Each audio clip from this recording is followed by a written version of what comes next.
who was in Bangkok came back home because he was already on drugs.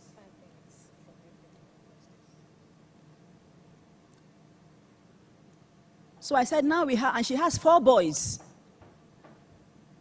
So I said, I'm sorry, I can't work with you. I'll refer you, blah, blah, blah. I cannot, this one, that one, that. It was a lot of mess. But I had to step in because of that guy. Before the guy went to Bangkok, under their roof, every day he goes to Unilag to smoke. My first encounter with a guy as he sat in my office, I knew this guy was already doing the do. Just my one encounter. But this is a mom.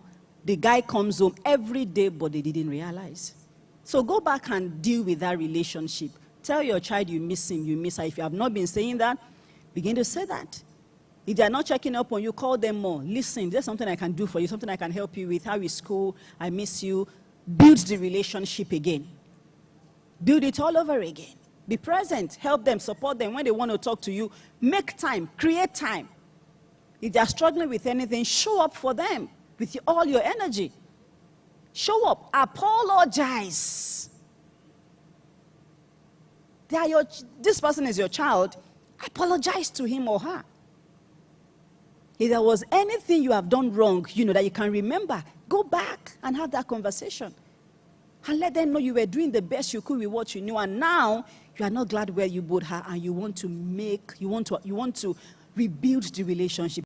The norm, something has to happen. I don't know how old these girls are. I'm thinking they are teenagers. And like I mentioned, what are the other options? If you are keeping them away from the TV, what are you providing for them? What's the alternative? What's the other option? And what rules have you engaged them? What's the term? What's the laid down rule that you have? And how firm have you been with it? Are there consequences? Have you been consistent with dishing out the consequences when they mess up? If it happens once in a while, yes, you can overlook.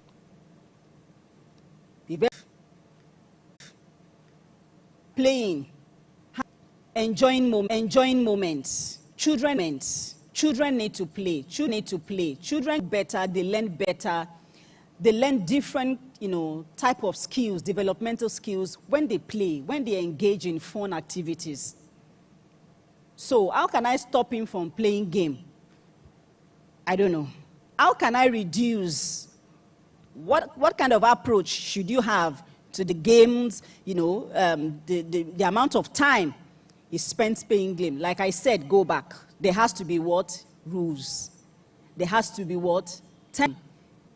After playing game, what else can he do? Have an agreement with him and come up with the other options, of things he can engage in. And that is why we also need to engage these children in other activity. Get them to learn other games, to play football, to ride their bike, to have a pet, to learn basketball, or something else that can actually, occupy their time. You don't want to say, you can't play game, but I don't know what to do with you. No. Am I communicating, please? Oh, am I communicating, please? Low self-esteem. I like the way you're saying less than a minute. So let me get up. So I'm conscious I have to leave this stage. So, low self-esteem. I don't know how old is he, because quite a number of teenagers kind of struggle. And if I ask some of us here, even as parents, perhaps we also had that challenge growing up. Most teenagers from ages 13 to 17 are trying to find out who they are, identity. They want to know, who am I, why am I here, what's my essence. So if we are also not present to guide and support them at that time, they lose it. And that's why when some of them, begin to struggle with their esteem. And different things can actually cause it. Even from the way we parents relate with them. Am I communicating? Even the way we talk to our children. We have worked with children before, and they will tell you the reason they are in this crisis is because how their parents approach them, how their parents talk to them. So if I will share my story, I grew up with a lot of verbal abuse. When I show up, it has to be, you have done something that requires you to be, a negative remark or things like that. But I had to fight it growing up. And this happened in my family, not external influences or whatever. So somehow the way we relate with our children can also impact on their esteem. The way we talk to them. Do we allow them think? Do we allow them do things? If you think they can't do anything, they are not, you are not involving them in decision making. How do you really want to boost their confidence and boost their esteem? So if you have a child who has a low self-esteem and you have discovered, you first of all want to change the way you communicate with that child. Be that child's cheerleader. How do you greet them in the morning? How do you talk to them? Do you hug them? Do you commend them? Do you appreciate them? Do you catch them doing something nice and you make a big deal out of it and saying it again and again and again? Do you talk about the good they do to others? A lot to say. Thank you. Thank you for having me. If that was to say that she did a great job, then I think we should give her a standing ovation, coupled with that very loud applause. Thank you so much. I have some questions here, but maybe I'll talk to the panel moderator if she will be gracious enough to take some of those questions. But we need to move now, the panel session. And for this panel session, we have a moderator, Dr. Oloriboye Ajayi. We have panelists. But before I bring them up, let me just tell you a thing or two about them. Dr. Oloriboye Ajayi is a visionary leader and distinguished professional with over a decade of impactful experience in multi-sectoral development projects and investments across Africa. As the managing partner, Borderless Trade and Investments, she has played a pivotal role in driving economic integration and sustainable development, leveraging the vast opportunities presented by the African Continental Free Trade Area, AfTA. Her expertise in intergovernmental relations and facilitating investments into Africa through infrastructural development projects has been instrumental in mobilizing over 500 million euros in development funds. Olori's strategic acumen in identifying high-potential investment opportunities and securing finance for private sector growth has fostered entrepreneurship and economic empowerment across the continent. Under her leadership, Borderless Trade and Investment has successfully raised over $5 million for MSMEs and structured numerous investment deals. Are we clapping? I mean, for people who are into business, you want to cut deals, you're already looking at her, right? Okay, like I said earlier, beyond parenting, there is a lot more to gain from this particular event, especially looking at expertise and, of course, the diverse experts that are speaking to us today. So beyond parenting, listen to the other things they are not saying and, you know, grab your own. All right, Dr. Olori's ability to high potential entrepreneurs and ensure successful transaction closures. Do you have a business? Hey, I'm an Igbo girl. I get business sense. Okay. Through meticulously organized deal rooms is a testament to her unparalleled prowess in the investment domain. Olori was named among the global top 100 most influential people of Black descent 2024 and the top 50 inspiring women in Nigeria, highlighting her exceptional contributions to trade and investment in Africa. Distinguished ladies and gentlemen, please join me as I make welcome the panel moderator, Dr. Oloriboye Ajayi.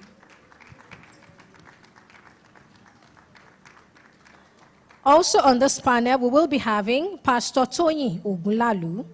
She's a dedicated teacher of the word and a trained accountant. She serves as the lead pastor of King's Word Island Churches, branches of King's Word Ministries International, where she has held various leadership roles. She's married to Olubenga Ogunlalu, a fellow teacher and banker. They are blessed with 3 wonderful children. She draws from her wealth of knowledge on parenting, from raising her own children, 2 teenagers and a preteen, her role models and books to help other parents on their parenting journey. Professionally, Oluwatoyin is a senior finance analyst with a leading IOC, International Oil Company, actually, in Nigeria. She's a fellow of both the Institute of Chartered Accountants of Nigeria and the Chartered Institute of Taxation of Nigeria. She holds an executive MBA from the China Europe International Business School, and a bachelor's degree in accounting from Olabisi Onabanjo University. In her free time, she enjoys traveling, praying, and meeting new people. Her passion lies in helping individuals rise through the Word of God to fulfill their potential. She's also committed to supporting people in thriving in their marriages and achieving the best family life possible. Her mission is to guide God's people in stepping into their calling and inheritance. Please join me as I make welcome Pastor Toyin Ogunlalu.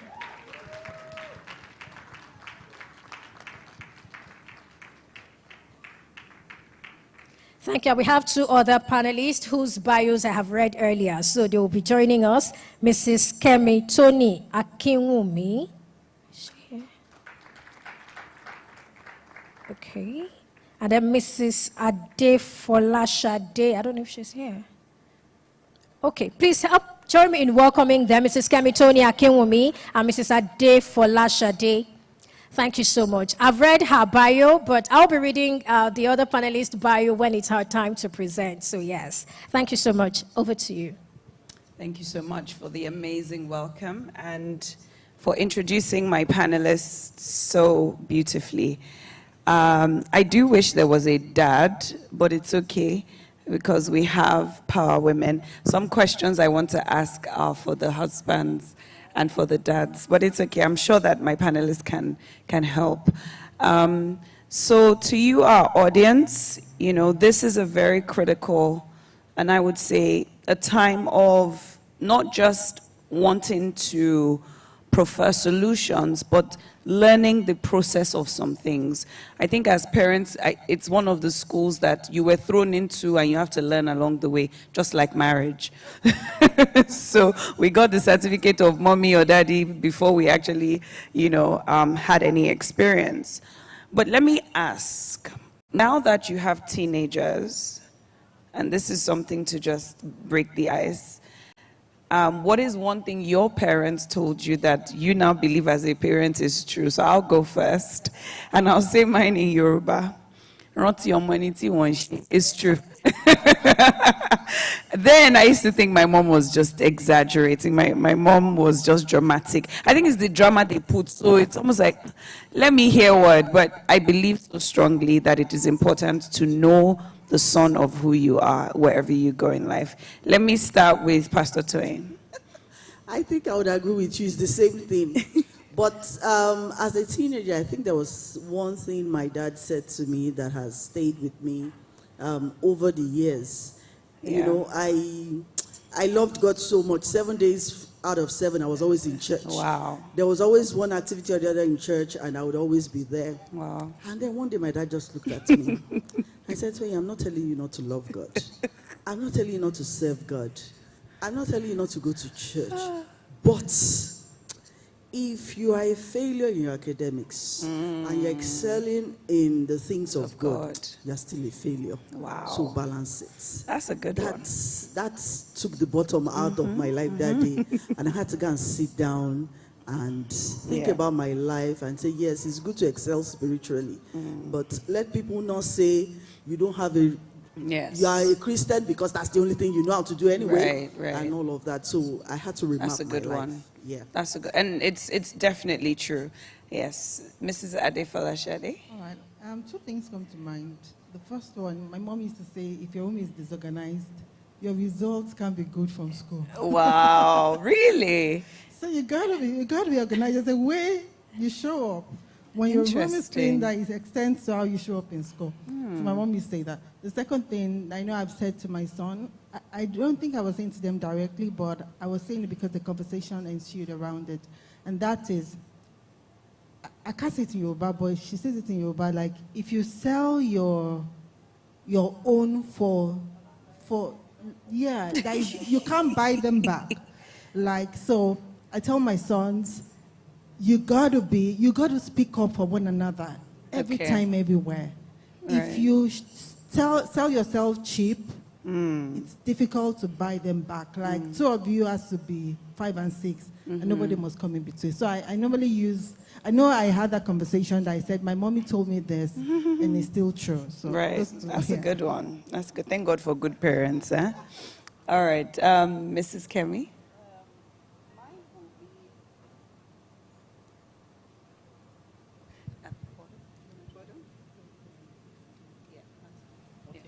So mine will be that my mom would always say, whatever you do, Yeah. your life becomes your life. I'll do my best to raise you. Yeah. But then whatever you do with yours, whatever decision you make, actually, that becomes your life. Yeah. So, It's true. and I think Yeah. having a son, a 15-year-old, sometimes I say the same thing. I will do my best, but I know that there is a place for you as well in the journey of your life. Of your own life, right? And that you are what you make out of life, in a sense. Yeah. My mom said that. I think my mom and your mom were friends. Because I remember my mom saying, "Nko to feel life, Yes, you the get gra was much, but we understand now. yes. Thank you for sharing. So we're just going to dive right in. And I had the opportunity of being with a few teenagers just a few days ago, and some conversations ensued around trust. Now, you all have at least teenage children, or preteen, and preteen, actually. In this conversation, my objective is really to look at some challenges and solutions that ensue around that age group, such as navigating adolescence and parenting teenagers.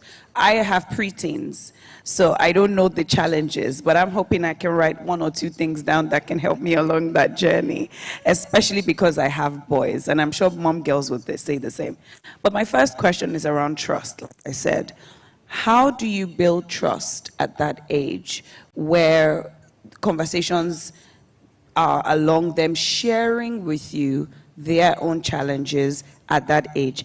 At that age, when I was 14, 15, 16, I really thought the boyfriend I had then, I'm going to marry him. It was a challenge eventually because I could not believe that I didn't marry him. Second, I actually believed that my dad was too strict. It's now I see that he was actually normal. Those were, and they were huge ones at 16. Oh my goodness, you couldn't tell me anything. Those were my life issues. Trust. How do I get to tell my mom, my dad about things? Like, how do I build that as a parent from my parent's self, but from the child point of view as well? So I'll start with Mrs. Adefola Shade. Yeah, thank you. Trust is a tool. And I always say to parents, your child can't, your goal should not be that your child earns your trust. Your trust must be a gift, something you bestow to a child. And this is why you do this. When you parent, you got to parent with the long goal in mind. You parent like you're a farmer that knows that this seed has the potential for this. That's good. So trust is something that comes with the relationship, and it's something you are gifting your child. Yeah. That because I know the possible outcome, I'm going to stay the long haul. Right. So you give the trust, and it's almost like when you show up trusting that child, is you saying that you can do better. You're better than this. Yeah. Oh, this happened now, don't worry. You can still do better because we see from the seed factor that there is something behind. So when a child knows that my mom trusts me, Yeah. it's almost a charge. You know what happens? They begin to build up. They begin to live up to that trust. It doesn't matter when they break it. I see. When they break the trust, so to say, because what parents say is that I told him not to do this. He did it. Then they're tired. Yeah. Then they say that you've broken my trust. I won't give it again. No, you're going to give it. You're going to deal with that situation as an instance. And you're almost reminding that child through trust that there is still good in it. Okay. So when you do that, it has a way of conditioning the mind of the child, Okay. also conditioning your relationship. I see. You got to parent for the long haul. You got Right. to parent not just for the child. Always remember that like a seed, it's in my slide. You're going to parent with the mindset of the potential of the child Right. and the long game. That's right. Then trust is a gift. You give, You continue to nurture. If there is anything like break, treat it like an incident. Deal with it the best you can. But let that child know, I trust it. I love that. So let me just ride on that, because you said a few things. The long game, that's a critical part of this discussion. But even as a parent, because I've had times when my sons trusted me and I didn't live up to it, how do I come back from that? I just want you to, do you understand? So let me give you an example. Mommy said she would buy us suya on the way home. And at that age, as preteens, they take everything seriously. It's me as the adult that I'm used to people breaking their promise. So, but for them, it's like a big deal. And I noticed something that happened like 2 weeks ago. My first son said, Mommy, don't not buy it because I know you may not. As soon as he said it, it was that suya I went to get first. I said, I'm not the one that you will now not find trustworthy. But when I do break my promise as a parent, I couldn't do what I said I would do. And it wasn't my fault. How do I come back from that? Because I don't want my children to think I'm a bad or on trust. If you parent with grace, knowing that your child can come back, can recover from an incident, it is the same level of grace that they will extend. You should bestow on yourself, and you will also expect them to bestow on them. A lot of times when a child says, Mommy, I know you will forget, it can sound like a status, but there's a lot of things around it. Mommy may forget because mommy is busy. The conversation is different. So if I am almost, I think I should use the word vulnerable here. If I am open enough to let my child know that mommy isn't just trustworthy because she's perfect. Mommy forgets because sometimes she's busy. So let's come up with a plan. Okay. You sound like a human being right now, not That's a perfect person. That's true. Mommy really wants to buy the suya. But mommy gets out of the door, and these are the things that happen. Let's come up with a plan. The plan is, you remind me, or tell my EA to remind me, so that suya, I don't forget it. Okay. Because I really want to get it. So there is a level of humanness, right? And that is really what your child gives back to you. Right. Because when you give them grace, they're going to give you back that grace. Okay. They're going to tell you one day that, mommy forgot to buy the suya, because they're going to forgive you and give you trust back again. That's and say good. She will not forget if you get it. That's so good. I'm going to use that. Thank you. Pastor Dwayne, let's talk about teenage rebellion. It is every parent's worst nightmare. Thank you so much. When, she spoke about it? Oh, you did? So let's see if you're a good student. Let's see if you're a good student and you remember what she said. But teenage rebellion means different things for different parents. But I want to talk about the unknown rebellion. So I'll give an example. In my conversations recently with teenagers, I found out that they keep a lot more than they let their parents know. How can I develop a line of communication that hints me that my child is actively doing something they shouldn't be doing? And then I'll pass the question to our specialist. You are the students, she is the specialist. All right. So for me, what I've done for myself over the years has been that from day one, I've always been present. My mom used to joke with that and say that in Yoruba and say, oh, Romo, I behave like someone who hasn't seen children before. I'm that present. When I had them as babies, if I'm sleeping, no matter how tired I am, if my child should make a sound, I will know, I will hear, I will be there. And so for me, it's about relationship. I remember when my son went to boarding house and he had a crush. Oh my God. And because of where we were staying, the network was bad, connectivity was bad. So I couldn't call him for about 2 days. I couldn't get across. The day I eventually got across to him, I said, Mommy, what happened? I've been trying, I have something I wanted to tell you. There's this girl, and all of that. And I learned very early from reading books about parenting and all of that, that when your child tells you something big, that's, let your jaw drop inside. Make sure it doesn't drop on the outside. So even though my jaw dropped, I was very calm. And I've always had this, they have this free access. You can tell me anything. We can talk about openness as well. Helps. They know I'm not perfect. They know I'm not a superwoman. So they are able to come and have conversations. And because I'm also present, when things begin to shift, I know. Because I know this is not this child. One of the reasons why I withdrew my son from the boarding house was, he came home, and the family we were all somewhere, but he was on his own. I realized he was suddenly, so I was like, no, this boy has to come back home. Because he's gradually withdrawing from the family. So you have to be present. If you are there, you will know when something is going wrong. If you're there, they are used to having conversations with you, especially for those of us who are busy parents. I don't know how you will do it, but there is grace. Even if it's 5 minutes, 10 minutes, when you come back every day. Conversations, I don't believe there are things you pile up for the weekend. Right. Because there are some gists that would have been forgotten before the weekend. No matter how tired your tired is, I know that some days, while they were much younger, I'm coming home, my tired is tired. And all of that. But I sit down with them. Bring your homework. I want to see what you did in school today. I want to know. They know mommy will check. Yeah.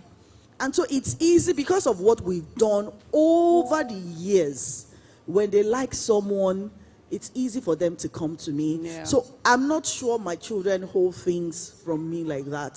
Even the things I don't want to hear, we somehow, in the midst of all the conversation, we are always around one another. We end up talking about these things. So I would tell parents, give your children the gift of access. That's right. You know, we grew up, if my dad walks into the room, everybody will disappear. Definitely. No, but give them access. Let them talk freely about things. My daughter tells me about her friends who are in relationships. In fact, a couple of weeks ago, we were joking. So why are you not in a relationship? Anybody you like? Said, no, it's my academics. Now, be open and free. We also share our own life, our stories. They know about the crushes I had. They know about the relationships I was in before I married their dad. So they know all those things. So they know that these things are normal. They are part of life. Yeah. So if I'm going through it, mommy, daddy, they've gone through it before. So I can actually talk to them and they know. That's really so good. So good. Thank you so much. But just to say, Pastor Toye, some fathers are still Sheruba Mio. Yeah, I had some teenagers tell me last week that their father, once he's coming, and I couldn't believe, I was like, in this generation? So we still have work to do on that. Do you have one or two things to add to that? Yeah, it's on now.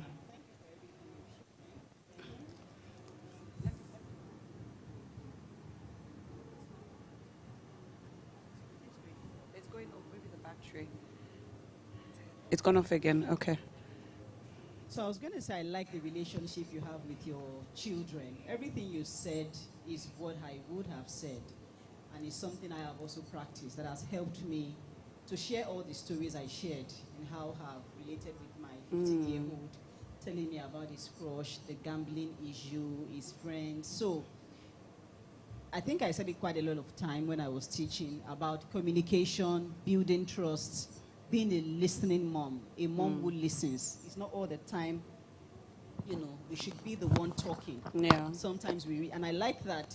When you mentioned that every day check-in, 5 minutes, 10 minutes, some conversations can't wait because you just never know. Right, that's true. Also, everything she said. Okay, super. Let's move along to guiding children around digital landscape. That was a problem my mom never had to deal with, but clearly as a parent, I'm there.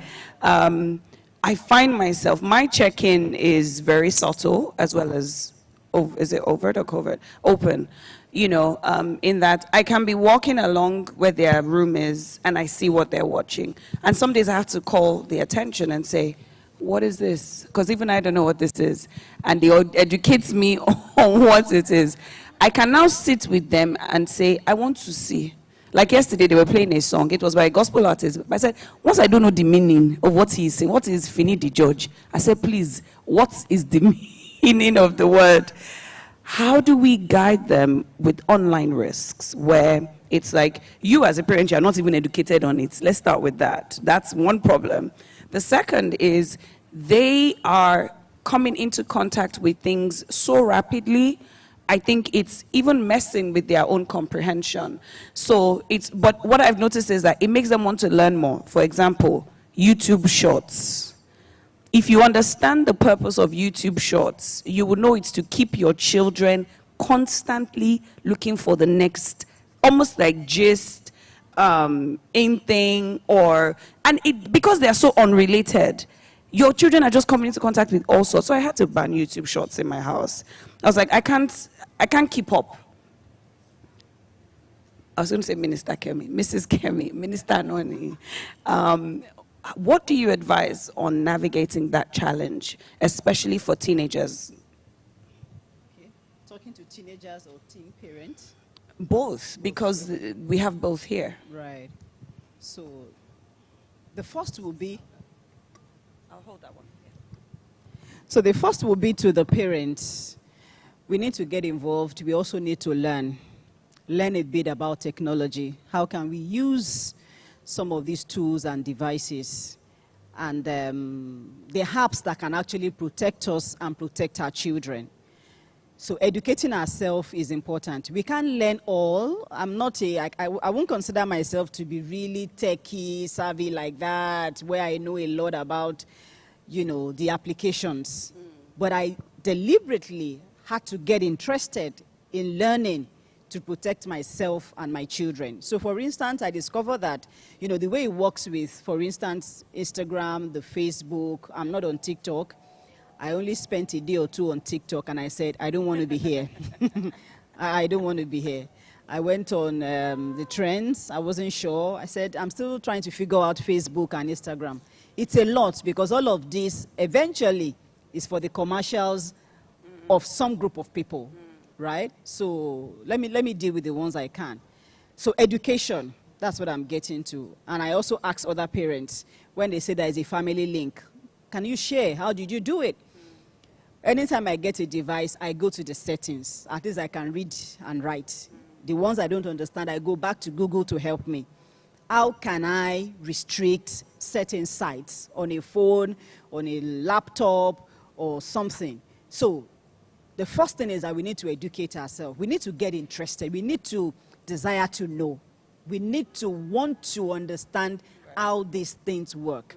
So that, and if you have older teenagers, adolescents, for instance, who are 17, 18, 19, who can take you, they can take you off. And they are saying things, sharing things, you are not even aware. You don't have a clue of what is happening. So educate ourselves. And also for the teenagers, there is really no way I can get across to your teenagers. Yes, maybe not exactly so. I can get across to them if I have to communicate with them. But it is what you know you will share with your children. It's what you know. It's what you understand that you will share with them. So educate them. There is a reason why I don't want you to see this. And if you come across certain X-rated, videos or pictures, because they pop up. They've popped up for my sons years ago when they were younger. But because we have had conversations prior to that time, that YouTube is good and bad. The internet is good and bad. There are several healthy contents that can help you learn a few things. And there are a lot of bad information that can also mess up your mind. And I don't want that to happen to you. Because I know you are great. You are going somewhere to happen. There is a future ahead of you. And all of these things are destructive. And because I'm also aware that I am also struggling sometimes with the, next video. So in trying to tell my children to limit their screen time, I do the same. So anything sometimes from 7 p.m., you can access me on Instagram. You can access me on Facebook. It was a setting I discovered and I had to put it on my phone. That anything, whatever it is, you can wait till the following day. So to the teenagers, there are entertainment content online that is good. But anything you see that you know is inappropriate, You don't want to swipe to see the next, because the next will pop up. The algorithms will set it for you that that's what you want to see. So help them to understand the settings as well. It's not bad. Like I've mentioned, they would go online for homeworks, for entertainment, limit it, and then help them to understand the cancel button, for instance. When my kids were small, that was the first thing I taught them. That you see this X, that's the button I always want you to click on anytime you see something that you don't want. As simple as it was, it helped. Yeah. That this is how to cancel. Or sometimes just press, click this button and the phone goes off because you don't want to see it. But if I don't have that conversation with them, what information gets into their mind, that's what they would do. Right? Thank you so much. Mrs. Adefolashade, there's an incident that happened recently where there were two boys who, I think along this, how many of you know this Ikate roundabout, where those children gather, and they were handing food out and giving food to these young children. They had seen something similar online, because like you said, there's good online. And I think if we can, as parents, just be as intentional as possible, we'll see that the internet can actually introduce our kids to things that we are not yet doing with them. For example, this giving that I'm talking about. And so they went out and they started giving out some items to these young children. How can a family work together to build community engagement? Because I noticed that except mommy says it is not done, that they will give things out. Or if daddy, how can we breed children that take it upon themselves that if mommy forgets, let me remind mommy, we've not done our monthly community engagement.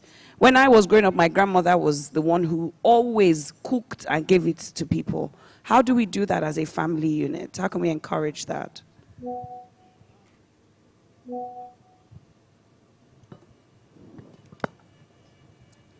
All right, thank you. Amazing. I'm going to answer that question in various ways. And the first thing I'm going to say is that we all need to be very strategic. I'm a parenting strategist. We need to start playing the long game when we talk about parenting. And when you talk about the long game, two things, amidst a lot of things, two things are very important. The when, your time, and the how. So we need to build systems and structures that allows us to raise children on the other side. So this is what I mean. This bottle, for instance, it's like this. If I put water in it and I throw it inside the deep freezer, it can only come out in this shape. So there's something I'm going to talk about later on in my session, and it's like the 8 phases of parenting, and the third phase is structure. The structure phase happens very early, before the ages of 10, and the goal has to be you got to build structures. Right. You got to speak to the mind of your child, tell them why, and another thing is build traditions. There's something powerful about traditions. That's good. What's Christmas, for instance? What's Christmas? Right. But every December 25, there's already a tradition around Christmas that was handed over, and we are handing over to our children. So as family, build, when you have a goal in mind, that's why you got to have a vision. You got to morph it into a plan, and you got to morph it down into structures. Then when you talk about structure, traditions are part of structures. Right. So now, if you plan giving into what we do as a family, by belief and by principle, it becomes us. It's almost like you are, when someone there's something about taste buds, when you condition a child's taste buds to certain things. So it's got to happen very early. So we use structures, we use systems, we use tradition, right? And tradition, it has to be systematic. I'll give you a simple tradition we just started. My boys are now in boarding school. And once I pick them up from school, we go to cafeteria to have brunch. It's almost a structure. There are other structures that we've built, traditions that we've built. Every year we go out once, at the end of the year or at the beginning of the year, we go out to plan for the year. So this year we came for, Right. and my son was like, Mommy, this was really good, but I still want us to sit down to As a write our family. goals. Yeah. That's the power of traditions. Yeah. So you got to start playing the long game. What do I want? You got to be clear on what you want. What are the structures I need to put in place? So, for instance, if you put giving out the week before your child's birthday, it becomes a tradition. True. That is before my child's birthday and Yeah. my mom's birthday. Yeah. You don't stop it there. You tie a principle, a belief to it. It becomes something that is a part of them, and they can tell you why. That's value. So that's something we can do. Another thing I want to talk about is the power of curated villages. You will not be able to, in fact, as your children grow up and they hit the teenage years, you realize that you need the effort of the village to enforce certain things. I call one of the things that is my curated village is social media. So this is what I do. If I see, as I speak to you, there are two things that I've saved on my phone. 30 seconds post, but I'm going to use that 30 seconds to send a message. See, I may be telling my children 5 things, 5 years something, or maybe 5 years too long, but 1 year. But you see, that 30 second I'm showing them is the power of the created village. And it's also the power that parents have over your kids. So there's something called created village, and your power, it has to be in your long game, right? So I hope that we can that's sum it good. up and turn it into strategies that are implementable in our families. Yeah. So we're done with this session because of time, and I really hope that you were able to deduce 1 or 2 things. But Pastor Toyin, your last 1 minute, 1 minute, 1 minute, 1 minute, literally speaking. You know, you talked about what your dad told you, and that's if you like, transgenerational lesson that you are now able to pass on. But I want you to encourage some parents in the room who this parenting is showing them, is doing them like this. You know, just encourage them with something that you believe to be true about parenting and for their children as well. All right. Thank you, Doc. What I would like to say to parents is, one, you don't have to be perfect. And it's okay for your children to know you're not perfect. I think that's where the devil trips us, where we think we must be perfect. We must role model perfection. No, you don't have to be. Breathe. Allow yourself breathe. You will make some mistakes. Allow yourself. Learn from those events and continue to evolve. And just trust your children. Be there for them. And they will turn out right. Above all, God, model God to your children, because God will be with them where you can't be. And, you know, and one final thing is this: more than what you say, it is what you do that your children will eventually do. That's true. They are watching you more than, they are hearing what you are living more than what you are saying. So, as much as possible, what you want your children to do, let it start with you first. When they see you model it, most likely that's the way they are going to turn out as well. I remember one time my daughter had a challenge. She had something, and I just prayed about it, and we had moved on.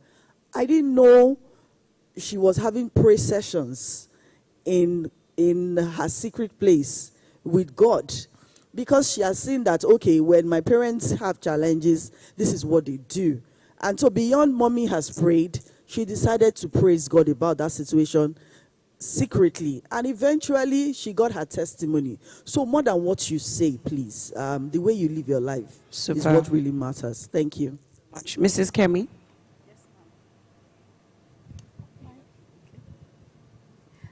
So, like I said earlier, thank God you came here.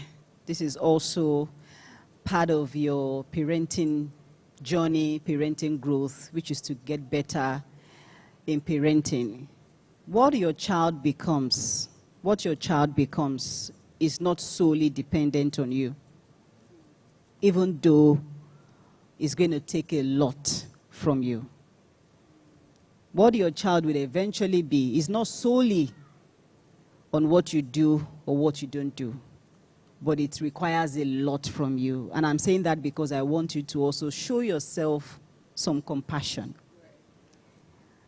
It's a long, tough journey, and all our children will be fine as long as we stay informed and we keep doing the things we are supposed to do. Like Pastor Toyin said, there is no perfect parent. None. I haven't seen one because I am not. And our children will come in contact with various other influences. Let's keep praying, and I would say build friendship with your children. Build it intentionally, deliberately. Build it with the values that you want them to have as they grow up. God will help us all. Thank you. All right.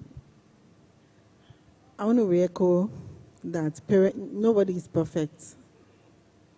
Your assumedly crooked journey is a tool in itself. Right. Use it. Right? I'll say that. Because if you're here, you're judging yourself, or you're feeling like, where do I start from? Where you are is good enough to start from. Don't sweat it. You're already learning, so you are on that path. Second thing, we got to start parenting for the long goal. Yeah. The long goal is not about you.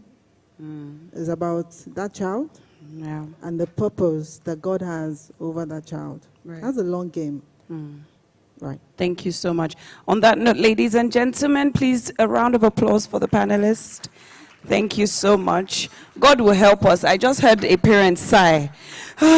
Don't worry, God is with you. Thank you so much.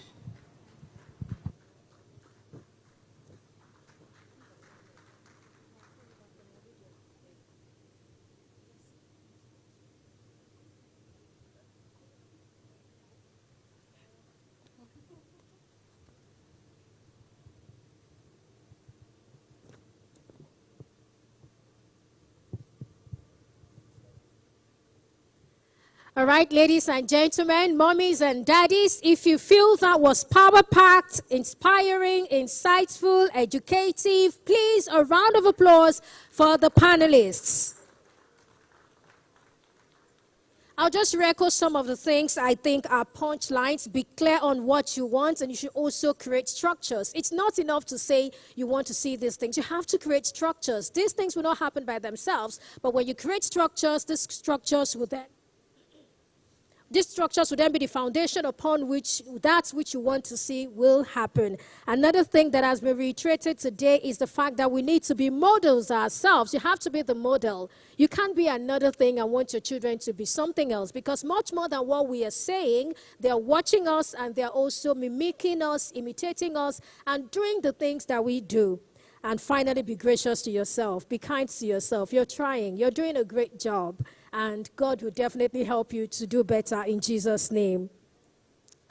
All right, we'll be having our final session now, which is also a keynote address.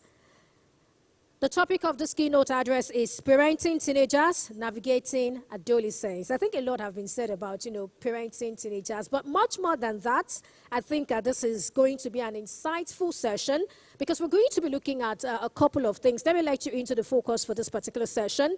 Handling the challenges of parenting teens, and that, of course, includes rebellion, identity, and independence. I mean, they want to be independent. How do you manage that? How do you handle that? Communicating strategies for staying connected during adolescence. The other focus is preparing teens for adulthood and life beyond the family home. Now, talking about life beyond the family home, these are the things that do not happen within the, circumference of the home. Rather, they happen outside. And so we're looking at helping teenagers deal with sexual, emotional, physical, and verbal abuse. I'll take that again, helping teenagers deal with sexual, emotional, physical, and verbal abuse. The funny thing is, if I put a question through and ask us, how many of us actually experienced any of these abuses while we were much younger? I'm sure a lot of us, let me not say a lot of us, but a good number of us are going to say yes. We experienced some level of these abuses, and these things are going on. Sometimes I'm so scared. My son is 4 years old, and sometimes I'm scared to even leave him with his cousins. I mean, there are two of them. there is this particular cousin family that, okay, yeah, I quite understand what's going on. But the other one, I don't understand. And so there was this day, my son was there, and the next thing they're saying they're doing mommy and daddy play. And then, okay, so the sitting room has CCTV. Every other place has CCTV except visitors' room, because they expect that when visitors come around, they should have privacy. And then they all went into that room for the mommy and daddy play. My husband just came in and said, go and do it in your room where there is camera. I don't want anybody to do mommy and daddy play where there is no camera. But before my husband said it, I was shocked. I was like, I was shocked. I mean, it was shocking. I was just looking at them. The next thing, they went on the bed, they used wrapper, they covered themselves. So my son is the baby of the family. And then cousin 1 and cousin 2 from another family, they are the mommy and daddy. So what makes you think for you to have a mommy and daddy play, you have to lie on the bed? And then my son is you people's baby. Thank God my husband came, because I was too shocked to even know what to do. I was shocked. I mean, I didn't see that coming. And then he told them, you guys, if you want to have this play, go to the room where there is CCTV. And of course, they went to that room, and the play never continued. Thank God. Okay, so the next conversation, like I said, we'll be looking at all of this. And the person who will be speaking to us is a seasoned parenting strategist and teen development expert with over 15 years of experience. She works with parents and community organizations such as schools, NGOs, churches, and government institutions to create tailored systems and safe spaces where teens can develop values and build lifelong skills, preparing them for a fulfilling life after school. She creates courses and programs designed for busy working parents and C-suite executives navigating work and family. Her unconventional tools and effective strategies enable them to raise well-rounded teenagers without sacrificing their work or dream life.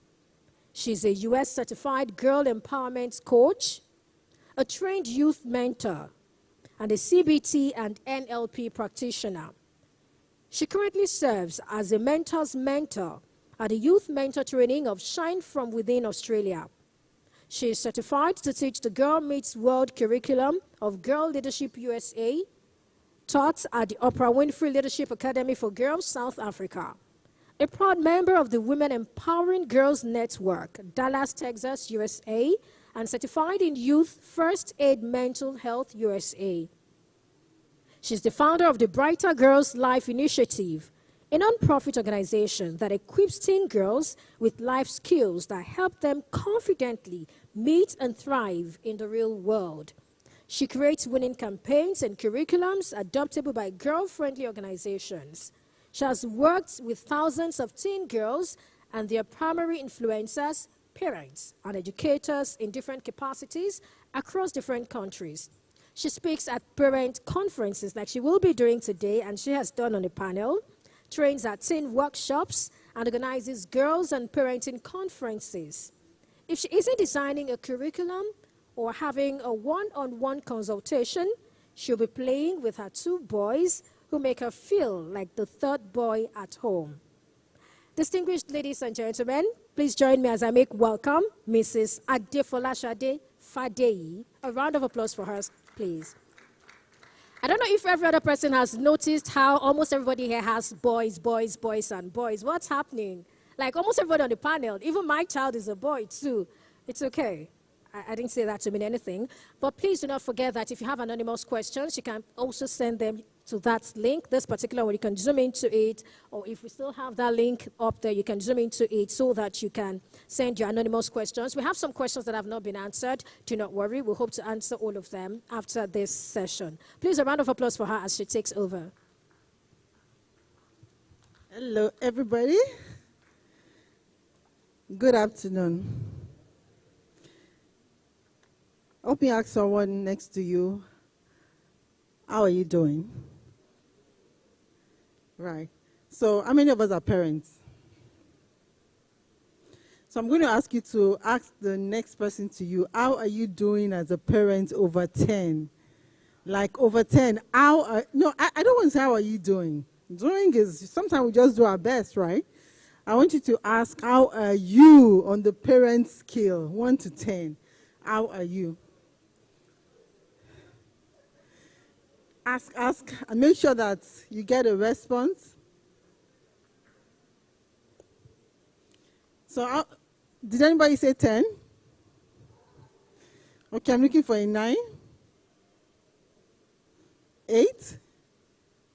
Come on. 7? Okay, is that 8? Is there an 8? 7? 6? Okay.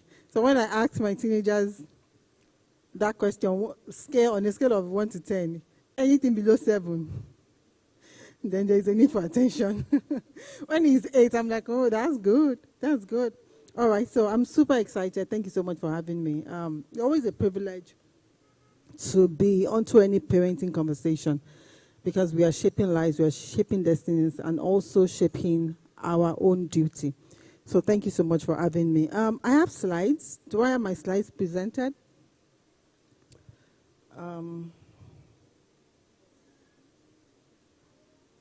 Okay, so we've had almost 2 hours talking about parenting. So I imagine that there are some of the things that I have on my slides that are already been said. And I also imagine that I have a constraint of time. So I'm going to be doing the yeoman job of trying to manage, maybe go swiftly over things I believe that we've gotten. So during questions and answers, if there are questions and answers, then we'll go through it. All right, so today I'll be talking about navigating parenting through the years.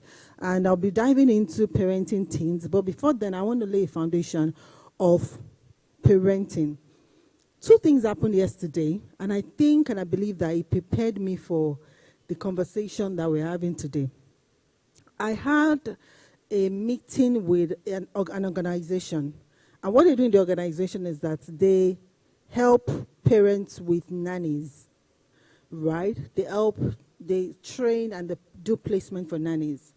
And I was working with the team, I was asking questions, and I asked them some pertinent questions like, when parents come to meet you, right, and they say they want a nanny, what are their requests? It's just like you as a CEO or COO, you want to employ someone for a role, and you have a JD, and the JD states clearly the kind of person you want to employ. It helps you to navigate that path, right? The kind of person you want to employ, what the person will be doing, the expectations, right, that you need of that person. So when I was asking that question, somehow I had that in mind, right? And I was very disappointed. Is that word good? I thought parents were going to, this is the kind of person I want, and I realized that they told me, all the things they were telling me was they wanted somebody, some people wanted somebody that was exposed, that can relate with their children. They want somebody that would just clean, somebody that would just stay at home. And that was a reflection of how we mirror and how we see parenting. It was such a wake-up call. I thought I was going to be having such a sophisticated conversation, but everything was basic. I'm not even judging. We listen and we don't judge. But it also reminded me of the time when I was hiring. And sometimes, the conversation would be, I don't want somebody from Jos. Is the person Christian? I want age, complexion. Those things I realized were basic things. I was looking for the big things. Then the second thing that happened yesterday, a girl sent me a message, and she wanted me to intervene because her mom had come home, outside the country. I traveled from UK to the Netherlands, and when she got home, the entire house was in a mess, and she was rage cleaning. So she sent me a message to say that, oh my God, my mommy is rage cleaning. I thought my brother was going to clean the house before she came. And this was an issue that we had had, that they had had over time. So if you ask me how old are the people we're talking about, they're 19 and 18. And the mom, she actually sent me a video, and I could see her, a mom of young adults, rage cleaning. And you begin to wonder, at that age, sometimes we think age will fix it. And that is part of the myopic or the surface parenting we really have to wake up to and saying, are we really parenting? So I want you to go through my slides. I'll just, maybe I should use the slides on my phone. Then the person with that slide can. So the first question I want to ask, I want you to start rethinking parenting. And I want to ask you, what is parenting? What is parenting? And I'm going to give you cues. Because if we dive into how we feel, what we think of parenting, it will help us to measure and gauge what we are doing as parenting. A lot of conversation have been had today. So these are the cues I want you to look at. What prompts your decision? When you are taking a decision over your children or about your children, what prompts them? Do you take a decision because people feel so, or because of what other person had done? This person had done this, or this is the same thing I did for your elder brother, so I want to repeat it for my younger brother. What prompts your parenting decisions? Think about the last one you had. What are your goals? Presently, do you have any parenting goal? If you were handed a mic, I won't, or you had to write what's your goal, your present goals for parenting, what is it? Can you say it clearly, or can you scribble around it? What is your vision or your outlook? When you see your child in another 15 years, do you have a vision? Do you have a plan? Do you have a structure around that vision? Right? What are your KPIs? And how do you measure success? How do you measure success? How do you measure success? And what are your fears? What are your fears? What you so love to avoid? And what are your actions? Some of this can help us to poke into that question of what we think parenting is. Right.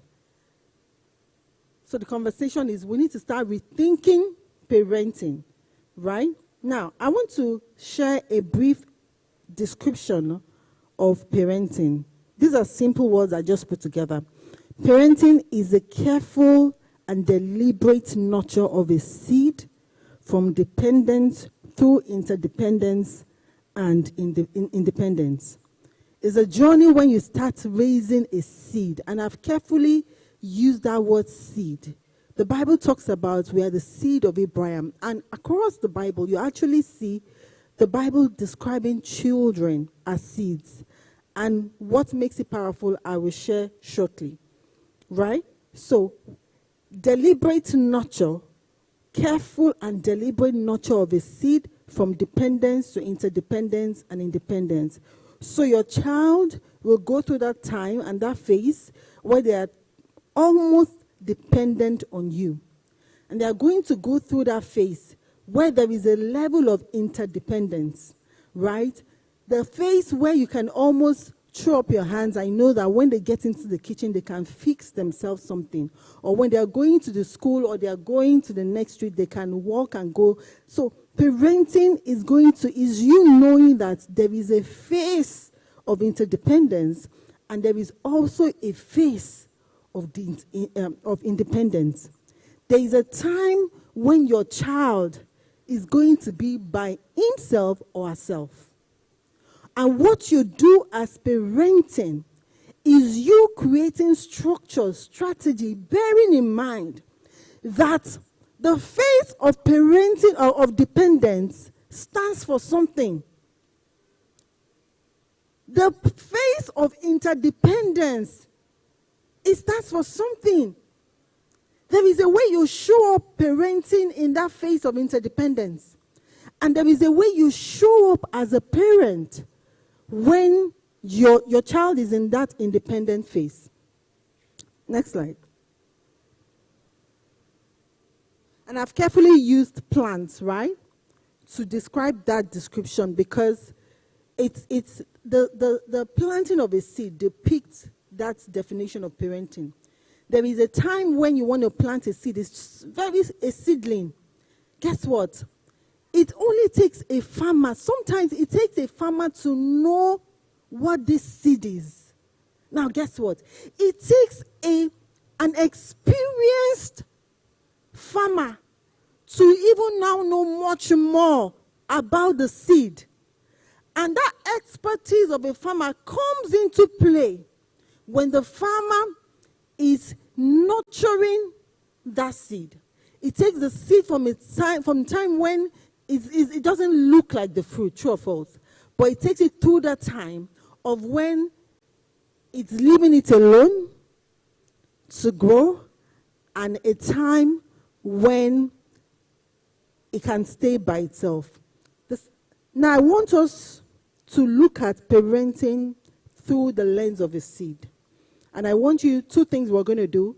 Look at parenting through the lens of a seed, see your child through the lens of a seed, and you also see parenting through the lens of a seed. So that's the dimension I want us to go. Two things, yeah. Seeing your child through the lens of a seed, and I have some scriptures there where the Bible actually describes us as children, as seeds. And the next one is parenting through the lens of a seed as well. Now, parenting from the context of a seed. The seed is not a standalone. The seed that is going into the ground with an intention of it grown is not a standalone. It depends solely on the parent. Parent, you are the first foundation of your child. A parent is the first foundation of a child. How? You give your child their identity, and you also give them a vision by which they grow with. Identity and vision. A seed is not a standalone. The next thing I want you to know is that it feeds from a source. It feeds from a source. It depends on the source. Then it journeys to become independent, and now circles and grows into birthing other seed. Now, let us break it down. Parenting from the context of a seed. And I already said that. When you see a seed, a farmer sees potential. A farmer doesn't just see a seed. A farmer that is seasoned, professional, not just side, sees the potential in a seed.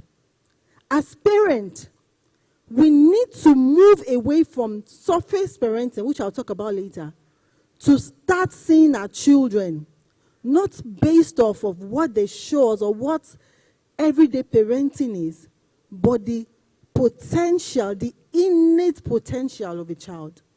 If you look at your child, the child you are raising right now, how will you describe that child? There are some things that are surface, and there's the lens you see your child, it will determine how you respond to the child. I was saying something about trust the other time. When a child misbehaves, but you as a parent, as a farmer, you refuse to define that seed, that child, by that action. These are times when parenting can be hard. When parents come to me, some of them, they are fed up. And they give good reasons why they're fed up, because they've stayed on this for 5 years. But when they come into my room, I look for another side to that child. I begin to speak and see the potential in that child. And so at home, when my kids do something, I say, you are smarter than that. Think again and answer. Immediately, the answer changes. Immediately. Sometimes I'm in a session with a teenager. Then I ask a question. Then the teenager answers. Then I say, are you about to take my job? That was so good. I think my job is done. You see, after that statement I made, there is no question. I ask that child.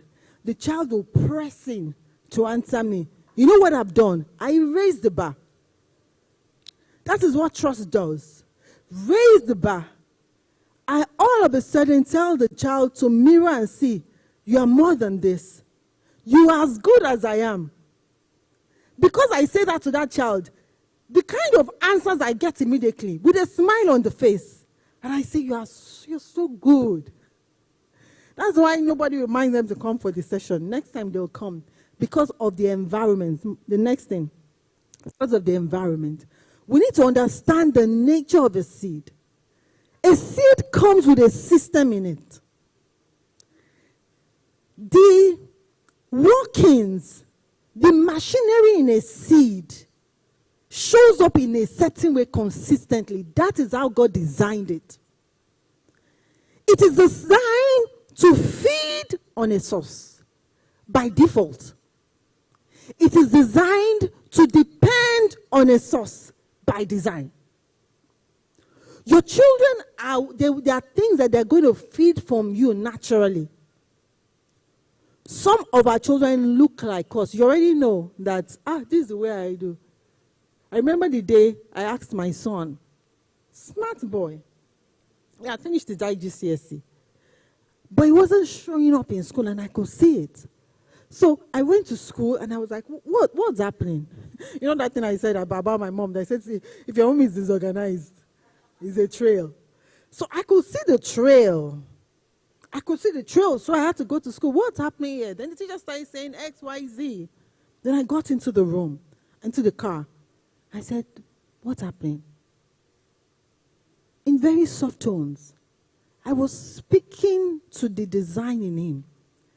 So when he answered me, he said, Mommy, sometimes I just don't see the force. Like, why should I go that length of time? Do you know what I saw?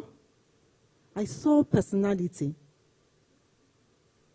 When I heard it, I heard a personality trait. It's stupid to shout a personality trait. You don't shout somebody's personality trait. When you notice a track of this is how this person's either personality or makeup is, we design a structure that balances it out. So when he gave me that feedback, I was listening out because I wanted to come up with a design to help him. But when he gave me that feedback, I knew that, okay, this is the work we need to do. A seed is born with potential, is designed to depend, is designed to source, and is sourced naturally by default. So your child will begin to model naturally how you show up.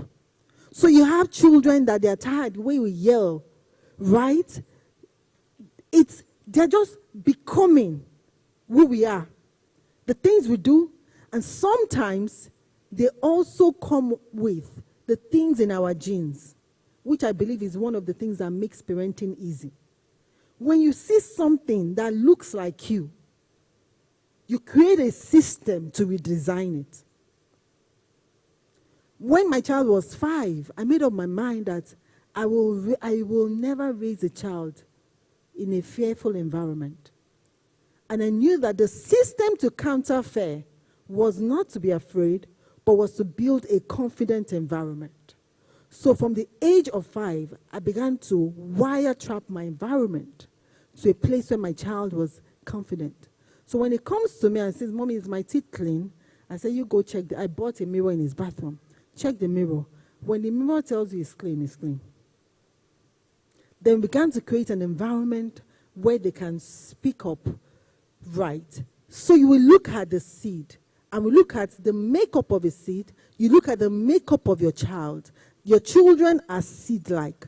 They source from you. They depend on you. And they also have an innate design. And that is why not all plants or not all seeds are treated the same way. Not all seeds are planted the same way. You must be the farmer good in your dealings, and you must know how to parent intentionally. So we talk about the environment. I said by default, a seed has to go into the soil. And the soil, the nature of the environment that you place the seed, depicts how the seed will show up. So many things are environment. So many things. So when we talk about environment, we actually, internet is an environment. You know, you've heard me talk about villages. The school we send our kids to is an environment. Their friends are the environment. The TV screens are environment. Anything you put into your child, your nanny is an environment. Your children's friends, their environment. And so as parents, we need to curate the environment our children are in. That's one. Two, we need to understand the environment so that we can create systems to redesign or sometimes to offset the impact of an environment. So when my children went to a boarding school, after 1 week, the school they are in, you have access to them every day. So you can call every day. After 1 week, my son told me, Mommy, they curse a lot in this school. My children have never cursed. But I'll tell you about something that has to do with that. So immediately they did that. I had to erect new systems to offset the impact of the environment.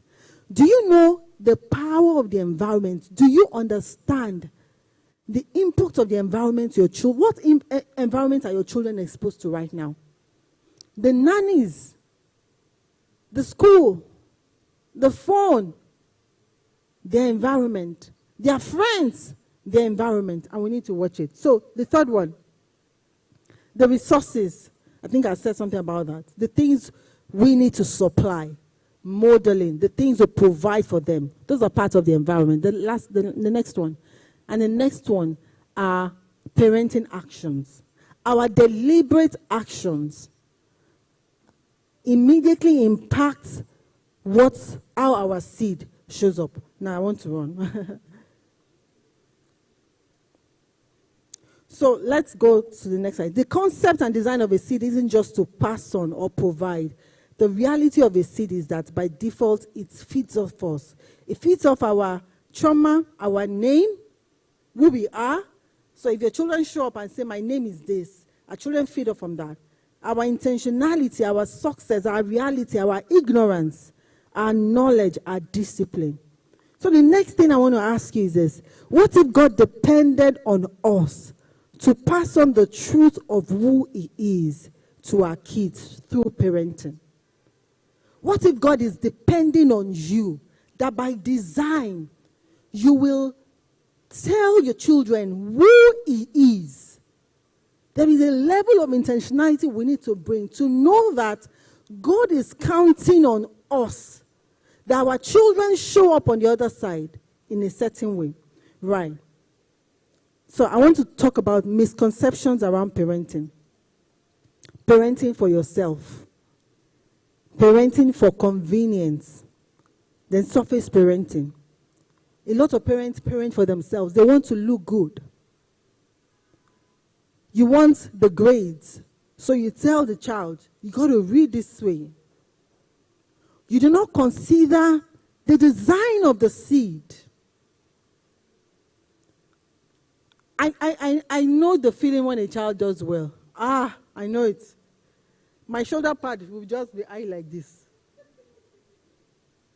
You know, sometimes parents don't want stress. So you just get a nanny that when the child is disturbing you, you just say, come and carry this child. We want the good child, what we call the good child syndrome. You want the child that just says yes to you. And so every time a child doesn't say yes to your questions, all of a sudden we interpret it as something else. Because of the lens at which you are parenting. Parenting for convenience. Parenting for ourselves. Parenting the trophy child. We love that child that just shows up in school. And we forget that the design of every seed is different. But when we label a good child as a child with the best A's, in our mind, we do not understand the design of that seed that God has given us. And so we can't even parent because you are parenting for yourself. You're parenting for convenience. So when I ask busy parents, for instance, busy parents, they choose their nannies because when I'm at work, somebody's with the kids. The person that is with your kids, does the person suit the design, the potential of your seed? Or are you taking that parenting decision so that you can have time to be at work? There are different things. There is a need for us to see the potential, the seed that we've been designed to raise. Surface parenting, the good child syndrome, parenting the symptoms. You see a child, the child is organized, so we just handle this. Look at what I told you about my child when he was in school, and it wasn't just showing up. And he's so smart. It wasn't showing up. Let me tell you something. After I had that conversation with the teacher and my son, his IGCSE result came out. He was the best in his school. But you know that result is just bobo. You know why? There were so many things underneath. Imagine I saw the result and I overlook the personality trait. That trait of not being motivated, not being driven. Do you know how many men are on the streets? And the problem is that they are not driven. Because we are raising children that we are not holding them accountable. We are not giving them yardsticks. The school is creating a system where they reward children that are good, not giving students the skills to show up in their fullest potential, which is the work of the parent. So we got to go off a lot of things that parents complain about is because it doesn't look good on them. Not because of the child. It's stressing them. What makes parenting difficult or hard, as whatever word you want to use, is you worrying the potential of a child. It's not about you. It's not about you. So what do you need to do? I'm sure I've said this before, so I'll just read it. Knowing your seed inside out. You cannot parent who you don't know. You cannot parent. A lot of us don't know our children enough. We don't know the phase they are in. If you see the things you are complaining about your child as a need the child has, your perspective will change. You are complaining that your child is not showing up at school, is not cleaning the bed. But what if the child has the innate nature of being disorganized? Look at the example I gave, not driven. Somebody that cannot wait the mile. These are huge problems that shows up in adulthood with 2 aunts. But we had the opportunity to parent. Your goal is not to parent the trophies. Your goal is to sit with the design, the makeup. And that is where innovation comes from.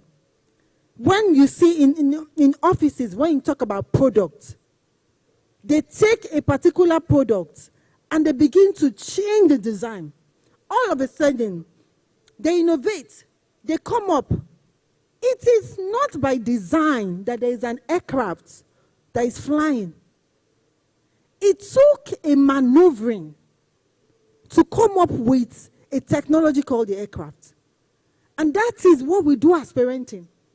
When we take a child, we know the child. We understand the design of the child. We build a vision, which is the potential of the child. And we begin to orchestrate structures and systems that allows us to parent who God says of that child. Creating a unique environment for the seed. You have a child that has a particular nature. Your work is to question, to find out what environment does this child need. I'll give you an example. And I'll stay on this, my son. He's smart. But when I saw his result the last time, in fact, there's no need to say it's bad. In fact, before he came home, he was already crying. And we had that conversation. I told him, go and write in your journal what you are learning about yourself. Tell me about your distractions. Then I noticed something consistently about him. And this is nature, design. I just noticed that while his brother is very driven, second brother is super driven. My first son is super smart, but is not so motivated. He cannot sustain motivation. Do you shout that? Do you yell that? But a lot of times when our children come with the feedback called result, that's what we do. You do not see what is underneath. When you see a child's result, and that's why schools that mop things together, I don't get it. A child's result must be clear. Classwork, assignment, exam, total. From the classwork, there are deductions I make. How you show up every day. Assignment, your commitment to the routine of doing. So many things I can deduct from a result. When we get feedback, called result for instance, or any feedback, we got to go back and decode what this feedback is telling us. Because as a farmer, as a parent, your work is to parent the internal nature of that child. Make sure that something that comes with strength, his strength will not be his weakness, and his downfall was purpose. So I said, you know, I get you, because sometimes I can be like that, you know. But if you are someone that you can't sustain motivation. How many of us start the gym? After 3 days we stop. Maybe it should be familiar. So I gave him, I told him, sometimes it's nature, then we got to come up with structures for it. And we design structures. I said, one of the things you can do to beat that lack of motivation is to become somebody that lives by routine. You must design routines and live by your routine until you become someone that delivers by design. So I told him to design a structure. Oh, 3:15, okay. So I told him to design a structure. Then I also told him, you will need the right environment. So I told him, sit down, look at your friends. Which of them can you start reading together?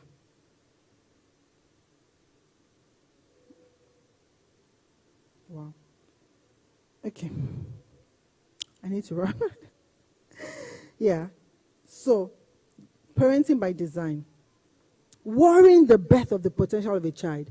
Being cognizant and parenting their risk. There's something we call risk management. For every child, there is a risk, possible risk, just by design to them.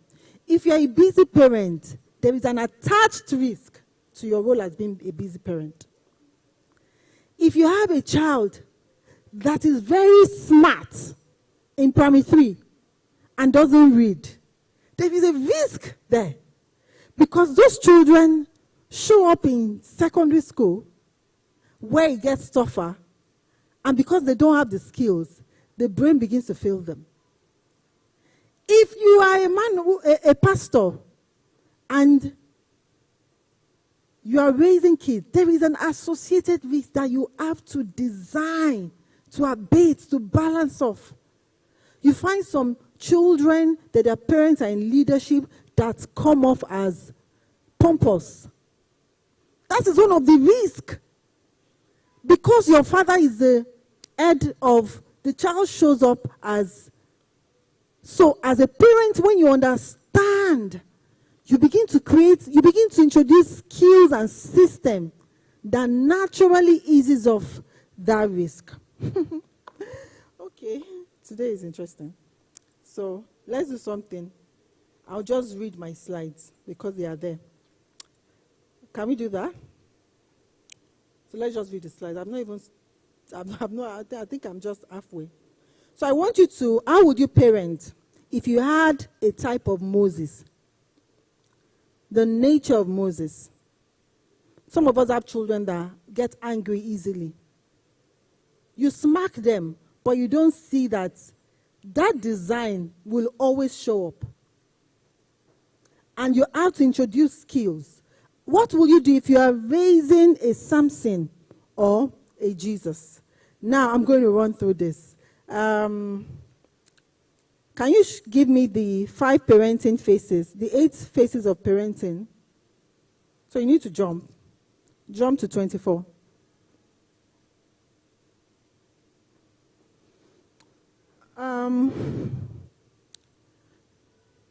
So I created 2 stuff for parenting and for adolescents.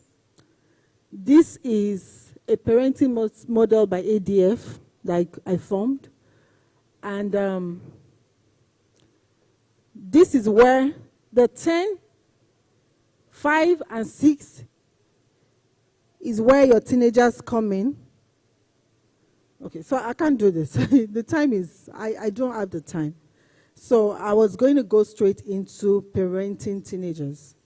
And I got a number of things to say there. But I got a number of slides to say there. But I need to, I don't have time to rush it. So I need to stop now.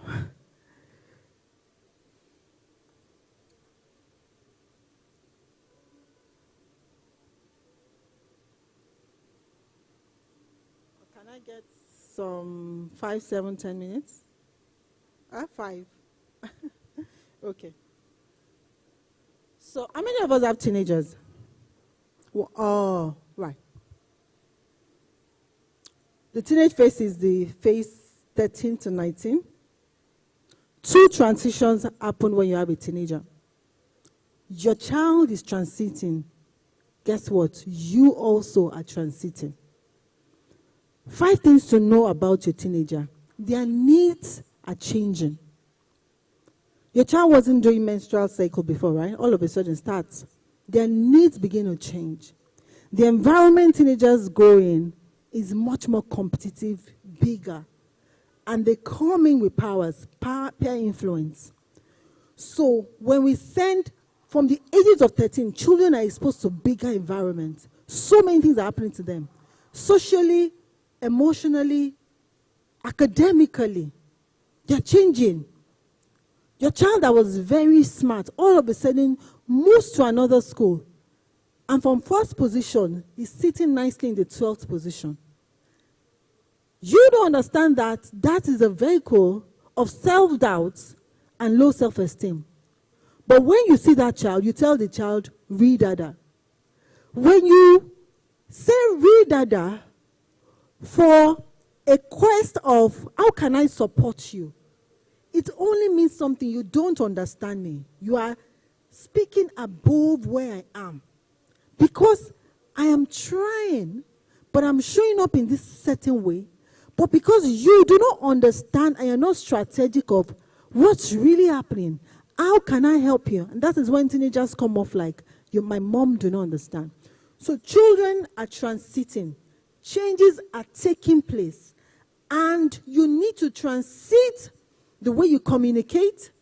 If you look at 6, conversations and new structures. Your 9-year-old may not have a phone. Your 7-year-old may not have a phone. But your 14 may have a phone.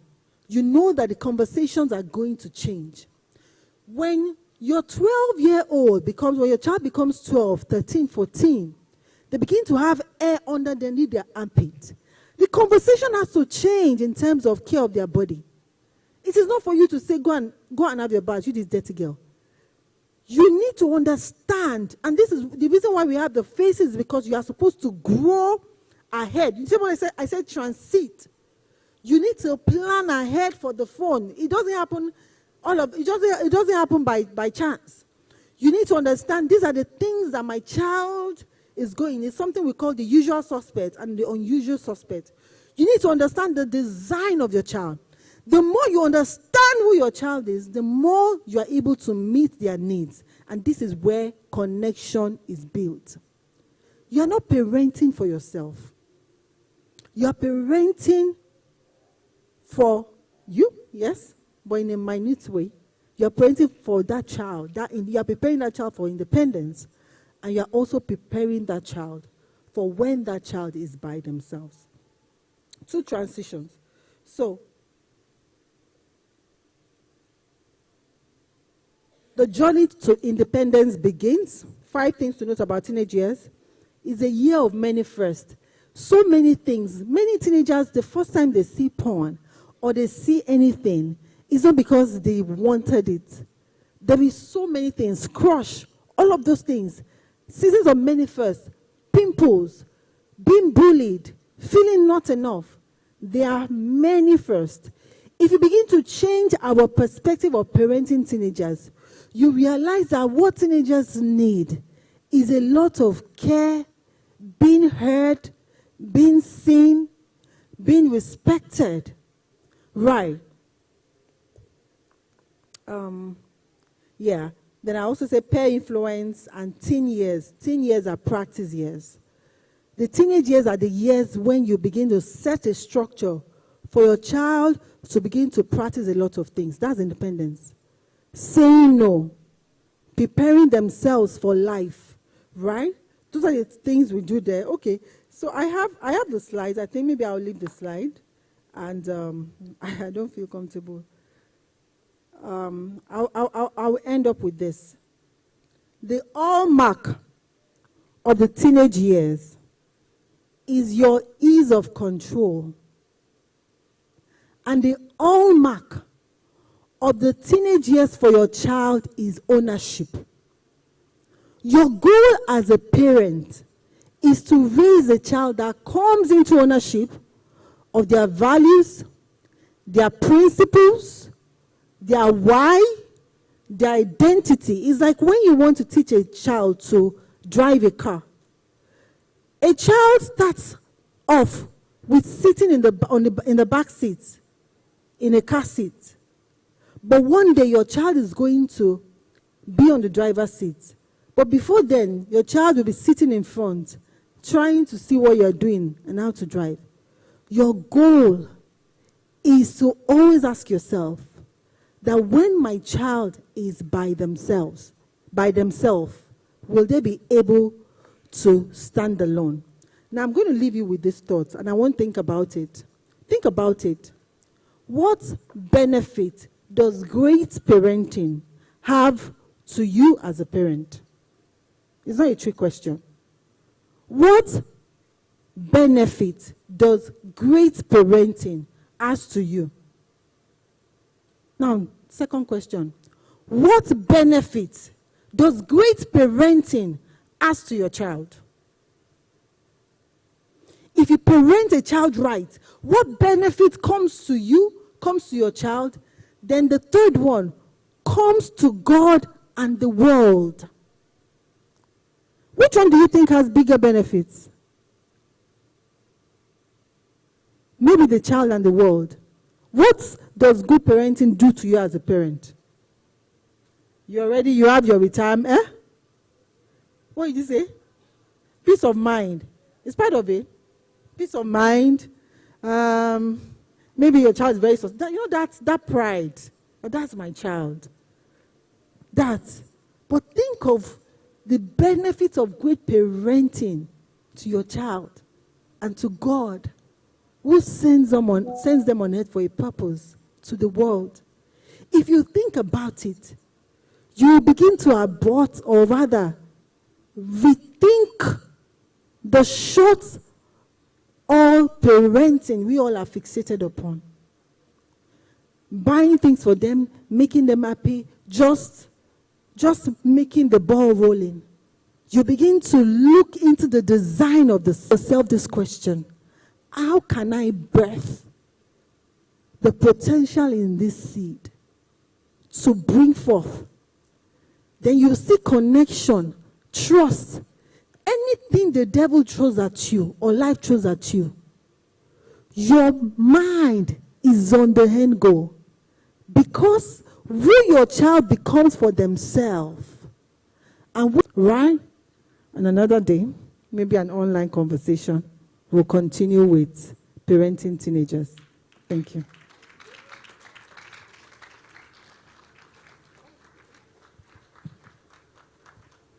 If that was for her, then I think you should do better. of you felt like you were in a class? Like you were actually in a class. This should be a paid session. But you got it free of charge. Are you going to clap magnificently?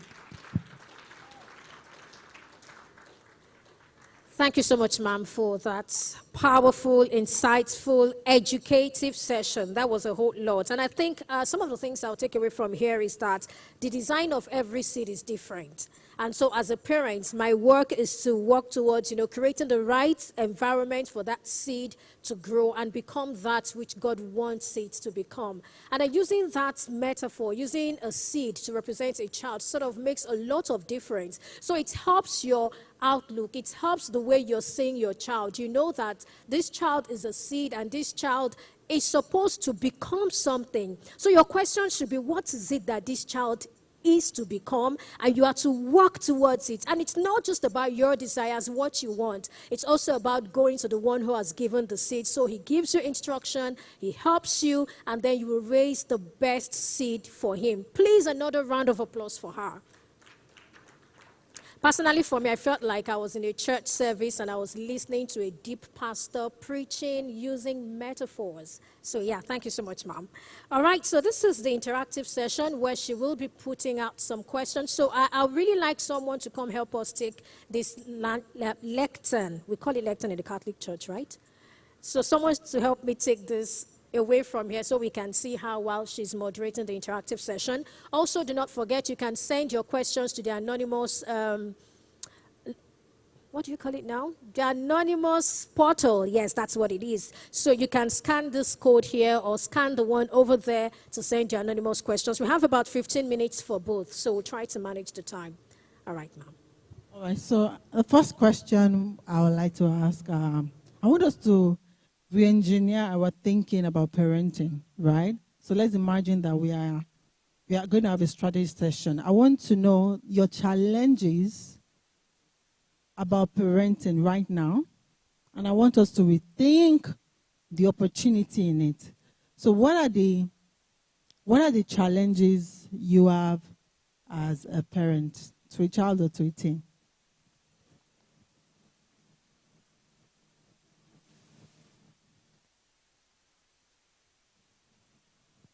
Hello? There are no challenges. That means we're in a good place. So anybody? All right.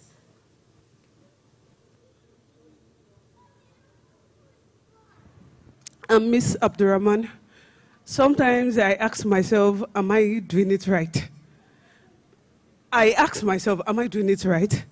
Because I have a girl of 6 years, maybe based on my experience and what I've gone through life, something happened. She came back telling me, Mommy, this particular person, she's a friend of mine, she's just crying just because one of her friends told her, I'm not playing with you. You're not my friend. And if it is me, I can't be crying for that. I can be on my own. I can play myself. I was like, for she telling me that she can play on, am I really doing it right? Teaching her to play on her own. If somebody is telling you not to play with me, you don't need to cry. You don't need to feel bad about it. I will now be like, what I'm teaching her, am I saying the right thing? Is it something good? Or is it she can do without not having friend? Can she play? Like, questioning myself is a challenge to me too. Is she reenacting something you say? She just... I'm not crying. I don't cry when somebody tells me I'm not playing with you. I can be on my own. Amazing. All right, so let us take that as a singular event, but let us stretch that incident. Now, that can come up as somebody that is confident, right? Confident, a leader, somebody with a strong personality. Now, the question is, does that same, that same state, does it show up in other things? She coming off as strong, not so dependent on people. Does it show up? Does it show up in other areas? Yes. Yes. It shows up. Yes. So what does that tell you about the child? So this is what I want you to note. From the ages of 0, from the design, from the 8 phases of parenting, from the ages of 0 to, I would say 5, but it's a continuous journey. One thing you will see about your child is you will see their raw state, who they are. So the first phase of parenting is meeting your child. Meeting your child. You are looking out for their behaviors. You are looking out for their outlook, how they react to things, how they show up. For some people, it's anger. My son, 2 years old, it's my son, second son, he was 2 when I started doing this to him. Right? Because when something upsets him, he starts breathing so fast from a very young age. So when I saw that, I knew I had the work to do to help him to be less temperamental or control how things get to him. So for your state, I want you to see it as a feedback. I don't know why you are. Only if it mirrors something, a fear in you. Does it mirror a fear in you?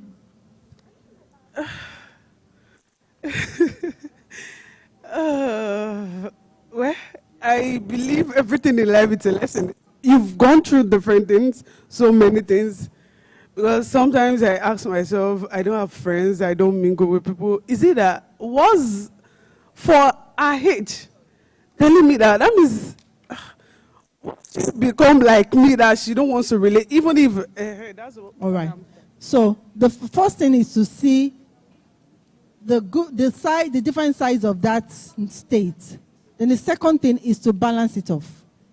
From a very young age, you create environment because you have a vision that I want my child to network. I want my child to have friends. So while she has that nature, I can see it, for me, I will see it as she's strong, but because of your parenting, and that is why there is nothing about your journey that is a waste. You already have the inkling that this kind of attitude can show up as a solo person. So what am I going to do? I am going to begin to teach my child as she goes on the power of people. I am going to ensure she has the right skills, meeting people. I am going to put her in a...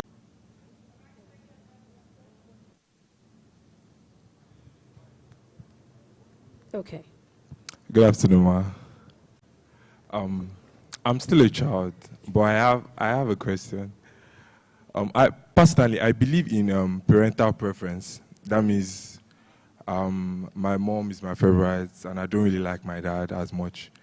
But I'm asking, like, is he a thing? Like, parental preference, is he a thing? Like, is it normal? That's what I mean. I think it's normal. What you have just said is a feedback. There is a wise...